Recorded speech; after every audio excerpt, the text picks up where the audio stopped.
Bonjour, vous êtes sur adenews.info et c'est parti pour votre revue de presse. Depuis les États-Unis, Macky Sall s'est prononcé sur certains sujets d'actualité. Sur la réduction du mandat présidentiel de 7 à 5 ans, le chef de l'État indique dans le populaire que le peuple sera saisi le moment venu. Quotidien Enquête s'intéresse quant à lui à un autre aspect du discours du président de la République Macky Sall. Selon le journal, Macky Sall a tranché le débat sur la dépénalisation de l'homosexualité au Sénégal. L'homosexualité est derrière nous, a-t-il déclaré en assurant qu'Obama respecte sa position. Le populaire montre un président Sall qui se veut plus clair sur cette question et martèle: personne ne peut nous imposer des conditions. Le président de la République Macky Sall s'est également prononcé sur le brûlot sur la gendarmerie et a affirmé que le règlement militaire va s'appliquer contre le colonel Ndao, son auteur. Le président de la République Macky Sall a aussi profité de son séjour aux États-Unis pour indiquer qu'il n'y a pas d'acharnement sur Karim Wade, le fils de l'ancien président de la République Maître Abdoulaye Wade, qui comparaît depuis jeudi devant la Cour de répression de l'enrichissement illicite. À ce propos, le populaire revient sur l'âpre bataille de procédure qui oppose depuis l'ouverture du procès les avocats des deux parties. Karim Wade gagne la première manche, titre le journal en expliquant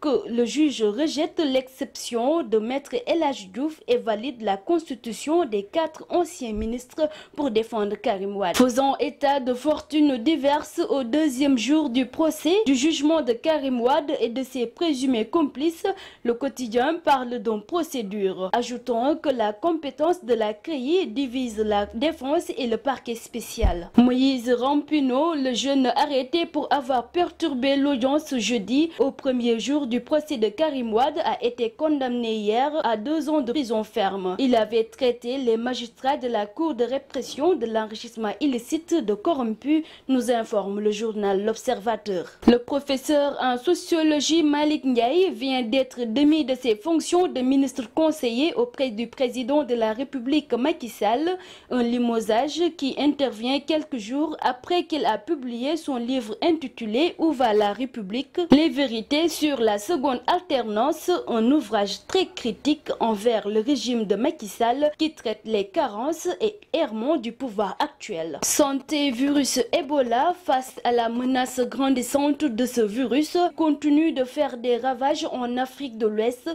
le ministère de la Santé vient d'initier une vaste campagne de sensibilisation qui va toucher en particulier les régions frontalières. Faits divers, aveu d'un mari et père de 2 enfants arrêté pour viol sur une fillette de 12 ans, Monsieur Ndiaye, domicilié à Dar Djolof, n'a pas cherché à nier l'évidence à l'enquête préliminaire. Face aux gendarmes enquêteurs qui l'ont mis aux arrêts depuis vendredi dernier, il a fait une triste révélation qui lui risque de lui coûter très cher. C'est elle qui a enlevé mon pantalon et a mis mon sexe, a-t-il déclaré. Il a été déféré au parquet de Louga en attendant son face-à-face avec le juge pénal. C'est fini pour votre revue de presse du jour sur adenews.info.